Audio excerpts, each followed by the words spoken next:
High guys, good morning, welcome back to our new blog. তো এখন বাজে হচ্ছে তোমার 9:30টার মতো। আমরা জাস্ট ব্রেকফাস্ট করলাম। আজকে ব্রেকফাস্টে বানিয়েছিলাম রুটি আর ঘুগনি। তো এই খেলাম। আজকে বাবুকে স্কুলে পাঠাইনি, কারণ ওর শরীরটা খারাপ, ওই জন্য কালকেও পাঠাইনি, আজকেও পাঠাইনি। তো এই যে রাত্রেবেলায় নিয়ে আসলাম দুধ, এখন গরম করছি। আর এদিকে ঘুগনিও আমার হয়ে গেছে, আর এদিকে রুটি আর চা বসিয়েছি। রুটি, চা, ঘুগনি। আজকে একদম লেজি হয়ে গেছি, আমি খেয়ে দিয়ে আসছি বিছনা গুছাতে। দেখো, মশারি আর কম্বল উঠাই দিলে বিছনা গুটানো হয়ে যায়। দেখো, কালকে এগুলো সব কাপড় ধুয়ে দিছিলাম, সব গুছিয়েছি আর রাখছি, আলমারিতে রাখাই হয়নি। তো এগুলো এখন রাখবো। আর আজকে বাবুকে স্কুলে পাঠাইনি, ওর শরীর খারাপ বলে।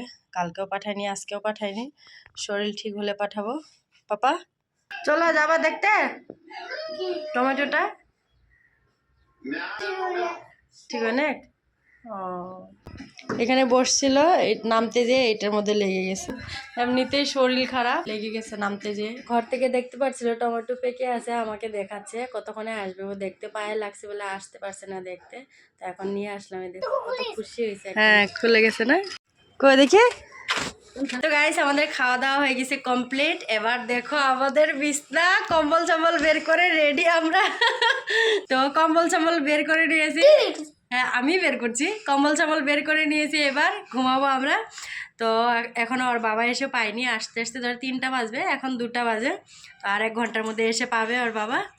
কি হলো, তো আমাদের খাওয়া দাওয়া হয়ে গেছে, ওই জন্য ভাবলাম এখন আর কি করব, ঘুমাই চলো। কদিন আমাদের পুরা রেস্ট। বাবুকে কদিন স্কুলে পাঠাচ্ছি না, শনিবার, রবিবার, সোমবার, আজকে মঙ্গলবার, 4 দিন হয়ে গেল। 4 দিন ধরে না ওকে স্কুলে পাঠাচ্ছি না কিচ্ছু, পড়তে পারছে না, সব ভুলে গেছে ও। তো এবার যে এক্সামে ও কী লিখবে আমি জানি না, পড়াশোনা তো সব ভুলেই গেল। তো যাই হোক, খাওয়া দাওয়া হয়ে গেছে কমপ্লিট আমাদের। তো এবার চলো ওকে ঘুম পাড়িয়ে দেই। আমি না আসলেও ঘুমাই না, ওই জন্য ঘুমাই না। তো আমিও ওর সাথে শুয়ে পড়ি, যাতে ও ঘুমিয়ে পড়ে, ওই জন্য। তো যাই হোক, চলো আজকের ভিডিওটা কন্টিনিউ করবো না, দেখা হচ্ছে আবার নেক্সট ভিডিওতে। ততক্ষণের জন্য bye, love you all, thank you for watching, bye by.